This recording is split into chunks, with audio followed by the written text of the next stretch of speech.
Here we go. Today we're going to grease up this 2018 Polaris Sportsman XP1000.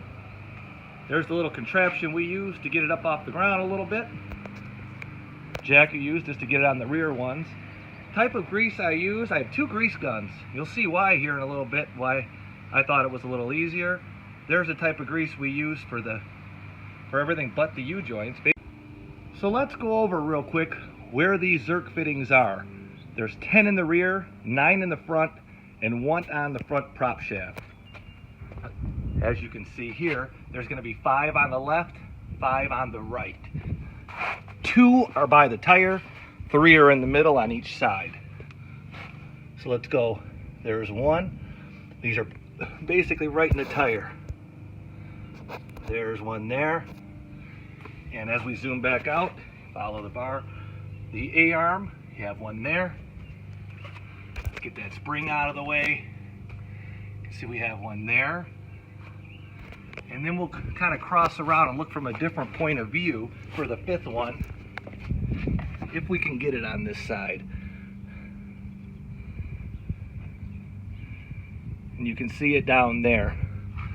So again, looking at it from the side, we have 10 Zerk fittings in the rear. Just showed you the 5 on the left. 5 on the right are basically the same spots. You have 3 in the middle, so you have 1 lower there, 1 mid upper, and then if we go around, you see the 1 there. There's 3, they're more towards the middle. Then as you get down lower, see 1 there. And this other one's hard to get on camera. See if we can.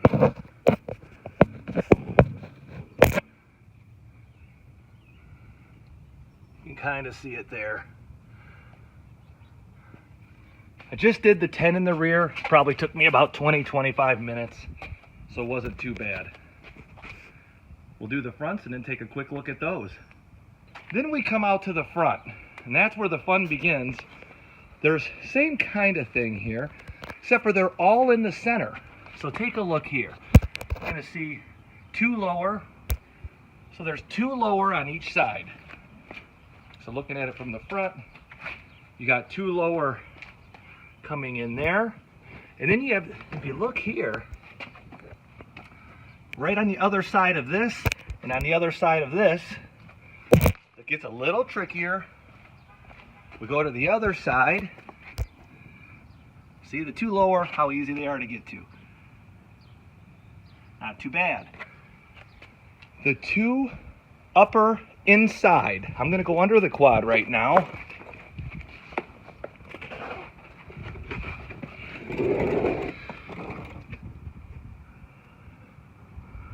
See, you can get to that pretty easy. Didn't have a hard time with both of those 2. See, there's the 2 upper A-arm inside Zerk fittings.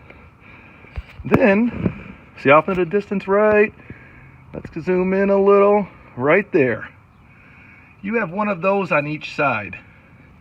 Those were much harder to get to. Those ones you'll be cursing Polaris out a little bit on. And that's that one on this side. Again, we got our 2 in the middle, not too hard to get to. Those are the upper 2. So of the 19, 2 are hard to get to. Let's talk about how we get to those. So doing this quad here, the 10 in the back probably took me 20 minutes, 25 minutes. It wasn't bad. The 8 up front, 6 of them didn't take all that long. I could have done this whole thing probably in 45 minutes. This is my first time. I'll probably get better. Those 2 upper to the most front of the machine are not fun. That's where you may want to take 2 different options. You can take your standard fitting, go from the opposite side, use a long tool, push it on, and hold it and pull the trigger a few times. As long as you know you're on there and grease is coming out, if you don't see it coming out, it's just coming out of a side you don't see. What I did today, I have this specialty 90-degree fitting, so you can come straight up. Just got to get it to click. I still had to use some sort of screwdriver to push it up in there, and I would say that worked fairly well. Next time I may try the other way, but in order to lube all those Zerk fittings Probably took me about an hour and 15 minutes, just because I put it on these stands. And then those two front ones, they probably took 20 minutes alone, where all the others were fairly easy. I was taking my time and just kind of getting a feel for the machine.